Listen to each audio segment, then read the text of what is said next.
जसं दिसतं तसं नसतं म्हणूनच जग फसतं. बरोबर की नाही मित्रांनो? आपण कित्येक वेळेस ऐकलं असेल, जसं दिसतं तसं नसतं म्हणूनच जग फसतं. तर बघा, एक मुलगा होता ओम नावाचा.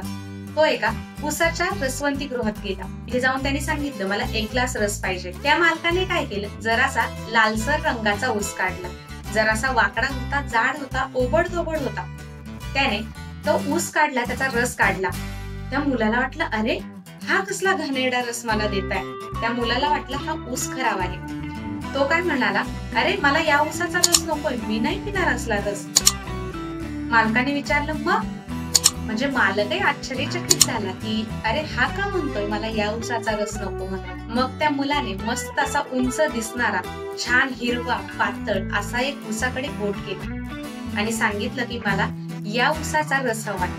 मालक हसला आणि मालक म्हणाला, ठीक आहे. त्याने आधी जो रस काढला होता तो बाजूला ठेवला आणि ओमने ज्याच्याकडे बोट केलं होतं तो ऊस काढला. त्या ऊसाचा रस काढून ओमला दिला. ओमने रस प्यायला सुरुवात केली. ओम म्हणाला, अरे हा रस तर एकदम फिका आहे, एकदम बेचव आहे. मालक म्हणाला, आता तू आधी जो रस काढला होता तो रस पी, मी त्याचे पैसे तुझ्याकडनं घेणार नाही. ओम म्हणाला, ठीक आहे, पिऊन पाहायला हरकत नाही.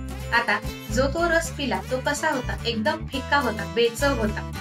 मालकाने जो लालसर रंगाचा ऊस काढला होता तो रस ओम जेव्हा पिला तेव्हा ओमला वाटलं, अरे वाव, रस किती छान आहे, एकदम गोड आहे, मस्त, अगदी साखरीसारखा. म्हणजे मित्रांनो, तो जो लालसर ऊस होता, ओबडधोबड दिसत होता, पण तो परिपक्व झालेला होता. पण या मुलाने ज्याच्याकडे बोट केलं, हिरव्या रंगाचा, उंच, पातळ, तो ऊस पूर्ण झालेलाच नव्हता, म्हणून त्या ऊसाच्या रसाची याला काही चव लागलीच नाही. बघा, दिसण्यापेक्षा तुमचं असणं महत्वाचं आहे. ऊस कसा दिसतो हे महत्वाचं नाही, पण त्याची चव कोणत्या ऊसाची चांगली होती. बरोबर ना मित्रांनो? म्हणूनच म्हणतात, दिसणं आणि असणं यात फरक कळाल की फसणं कमी होऊन जातं. तर मित्रांनो, तुम्हाला आजची ही व्हिडिओ कशी वाटली मला कमेंट करून नक्कीच कळवा आणि भेटूया पुढच्या व्हिडिओमध्ये. तोपर्यंत धन्यवाद.